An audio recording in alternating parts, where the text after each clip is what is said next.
The reason the autonomous element is so important is because that will truly change the way we think about mobility all across the world. It will be very different when I can just hail a vehicle to take me from point A to point B without having to own an asset, without having to worry about who's driving that asset. The opportunity to open up mobility to people who don't or aren't able to drive today, it will truly be a game changer in the way we think about mobility in the future. So about a year and a half ago, we met up at the Indianapolis Motor Speedway with a group of people that were trying to form the Indy Autonomous Challenge. So they really wanted the project to center around artificial intelligence and have universities from around the world to compete in a competition. They didn't really have the resources at the time to design and build the car. But luckily here at Clemson, we have this program, Deep Orange, where we actually design and build prototype cars as part of our educational process with our students. So it was a natural fit for Deep Orange to take on the project of designing the common vehicle that would be used for the Indy Autonomous Challenge. Motorsports, it really brings out these strong edge cases that you see for driverless vehicles. So in racing, all the time you see very close racing together, contact potentially, sometimes contact with the walls, also times where you're very limited in traction. So we call these edge cases. Racing brings all these to the forefront and makes you focus on them and brings them up very often. What it will ultimately do is help us learn how to deal with these cases. So when they come up in real passenger cars, it will provide us with some knowledge to produce better safety systems to react in very compromised situations that we might find ourselves in on the road.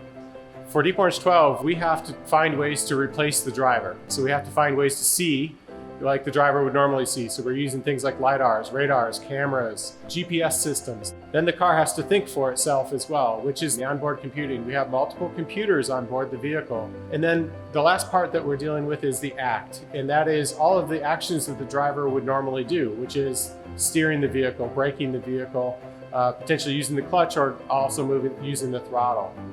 And so we have what we call drive-by-wire systems for that, to take over what all the driver's actions would be. And so all of that has to be automated.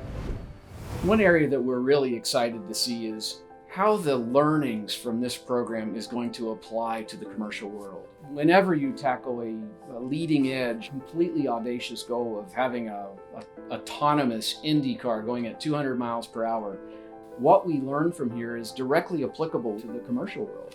One of the things that attracted EY to the program as well was an ability to help the students to understand the business of automotive.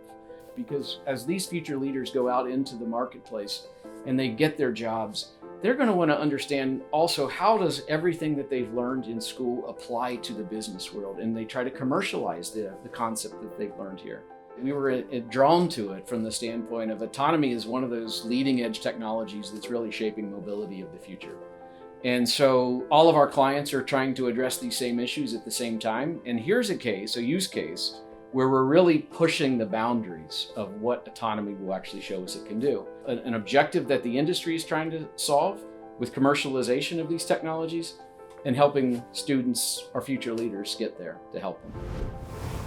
I guess like why I think this project is going to shape the future of autonomous mobility and the automotive industry is just because it's going to spur a ton of innovation from our competition teams. We have people coming together with different ideas, and we're going to see what sticks and see what works the best in the Autonomous Challenge next October. This has not been done before. We have autonomous vehicles that are in production, but with a race car, it's a huge packaging problem for one.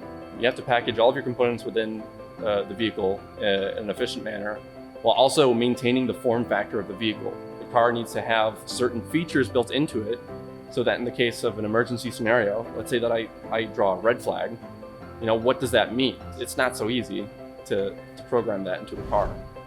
The Indy Autonomous Challenge approached Clemson to design and build this vehicle because we have this unique Deep Orange program. No other university in the world has the facilities that we do, the faculty and staff that we do, and also the academic framework that we do here in the Department of Automotive Engineering to execute a project like this.